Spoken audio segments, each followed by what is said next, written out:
Hi friends, അപ്പോൾ എല്ലാവർക്കും വളരെയധികം ഇഷ്ടപ്പെടുന്ന ഒരു ചോക്ലേറ്റ് കേക്കിൻ്റെ റെസിപ്പി ആയിട്ടാണ് ഞാൻ വന്നിട്ടുള്ളത്. അപ്പോൾ നമുക്കത് എങ്ങനെ തയ്യാറാക്കാമെന്ന് നോക്കാം. അപ്പോൾ അതിന് വേണ്ടിയിട്ട് ഞാനൊരു കപ്പ് മൈദ എടുത്തിട്ടുണ്ട്. അതിനകത്തോട്ട് 2 ടേബിൾ സ്പൂൺ കൊക്കോ പൗഡറും കൂടെ ആഡ് ചെയ്യാം. പിന്നെ വേണ്ടത് ഒരു 1/2 table spoon baking powder, 1/4 teaspoon baking soda. ഇതെല്ലാം കൂടെ നമുക്ക് നന്നായിട്ടൊന്ന് അരിച്ചെടുക്കാം. 2-3 പ്രാവശ്യം നന്നായിട്ട് അരിച്ചെടുക്കണം. അപ്പോൾ ഇതാ ഞാൻ നന്നായിട്ട് അരിച്ചെടുത്തിട്ടുണ്ട്. നമുക്ക് ബാറ്റർ തയ്യാറാക്കാം. അതിന് വേണ്ടിയിട്ട് ഒരു 4 എഗ്ഗ് എടുത്തിട്ടുണ്ട്. എഗ്ഗ് നന്നായിട്ടൊന്ന് ബീറ്റ് ചെയ്തെടുക്കണം. ഇതിലോട്ട് ഞാനൊരു 3/4 കപ്പ് പഞ്ചസാര കുറേശ്ശെയായിട്ട് ചേർത്ത് നന്നായിട്ട് ബീറ്റ് ചെയ്തെടുക്കാൻ പോവാണ്. കുറേശ്ശെയായിട്ട് ചേർത്തിട്ട് വേണം ബീറ്റ് ചെയ്യാൻ.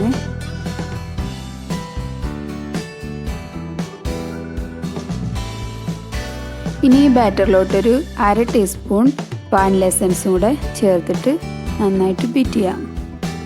ഒരു നുള്ളു ഉപ്പൂടെ ചേർക്കാം. 1/4 കപ്പ് സൺഫ്ലവർ ഓയിലും കൂടെ കുറേശ്ശെയായിട്ട് ചേർത്ത് നന്നായിട്ട് ഫൈനായിട്ട് ബീറ്റ് ചെയ്തെടുക്കാം.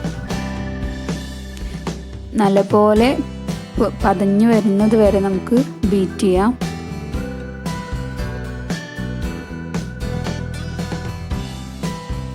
ഇപ്പോൾ ഏകദേശം നന്നായിട്ട് പതഞ്ഞ് വന്നിട്ടുണ്ട്. ഇനി നമുക്ക് ഇതിലോട്ട് നമ്മൾ എടുത്തു വെച്ചിട്ടുള്ള ഡ്രൈ ഇൻഗ്രീഡിയൻസ് ചേർത്തിട്ട് മിക്സ് ചെയ്തെടുക്കണം. കുറേശ്ശെയായിട്ട് ചേർത്ത് സാവധാനം ഇതുപോലെ ഫോൾഡ് ചെയ്ത് നമുക്ക് യോജിപ്പിച്ച് എടുക്കണം. കുറേശ്ശെയായിട്ട് ഇട്ട് കൊടുക്കണം. സാവധാനം ചെയ്തെടുക്കണം, അല്ലെങ്കിൽ നമ്മുടെ ബാറ്റർ പെട്ടെന്ന് ലൂസായി പോവും. അപ്പോൾ നമ്മുടെ കേക്ക് നല്ല പെർഫെക്റ്റ് ആയിട്ട് കിട്ടില്ല. അപ്പോൾ നമ്മുടെ ബാറ്റർ ഇവിടെ ഏകദേശം റെഡി ആയിട്ടുണ്ട്. ഇനി നമുക്ക് ഇതൊന്ന് ബേക്ക് ചെയ്തെടുക്കാം.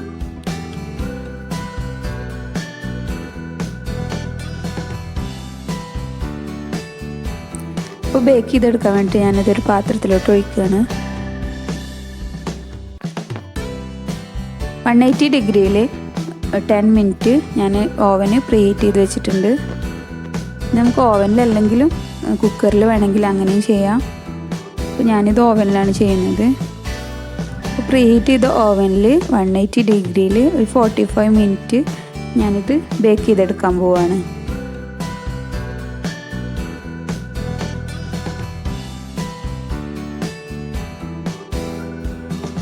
അപ്പോൾ നമ്മുടെ കേക്ക് ഇവിടെ റെഡി ആയിട്ടുണ്ട്. 45 മിനിറ്റ് ആയിട്ടുണ്ട്. അപ്പോൾ നന്നായിട്ട് പൊങ്ങി വന്നിട്ട് നല്ല സോഫ്റ്റ് സ്പോഞ്ച് കേക്ക് റെഡി ആയിട്ടുണ്ട്. ഇനി നമുക്കിത് ഡെക്കറേറ്റ് ചെയ്തെടുക്കണം.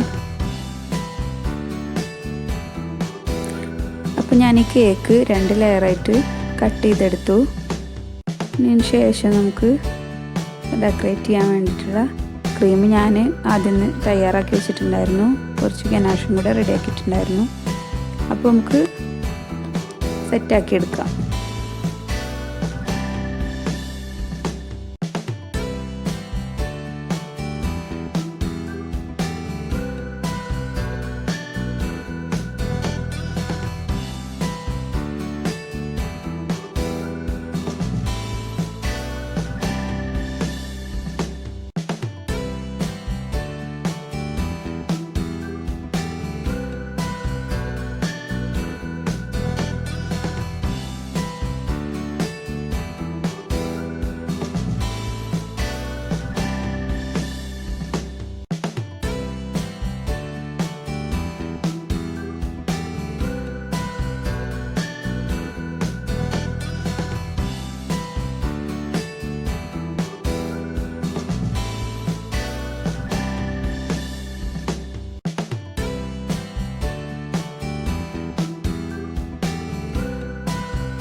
അപ്പോൾ നമ്മുടെ അടിപൊളി ചോക്ലേറ്റ് കേക്ക് ഇവിടെ റെഡിയായി വന്നിട്ടുണ്ട്.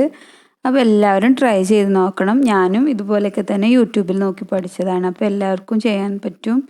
അപ്പോൾ വളരെ സിമ്പിളായിട്ട് നമുക്ക് ചെയ്തെടുക്കാം. അപ്പോൾ വീഡിയോ എല്ലാവർക്കും ഇഷ്ടപ്പെട്ടു എന്ന് വിചാരിക്കുന്നു. ഇഷ്ടപ്പെട്ടാൽ ലൈക്ക് ചെയ്യുക, കമൻറ്റ് ചെയ്യുക. അതോടൊപ്പം എൻ്റെ ചാനൽ സബ്സ്ക്രൈബ് ചെയ്യാത്തവരുണ്ടെങ്കിൽ സബ്സ്ക്രൈബ് ചെയ്യുക. താങ്ക്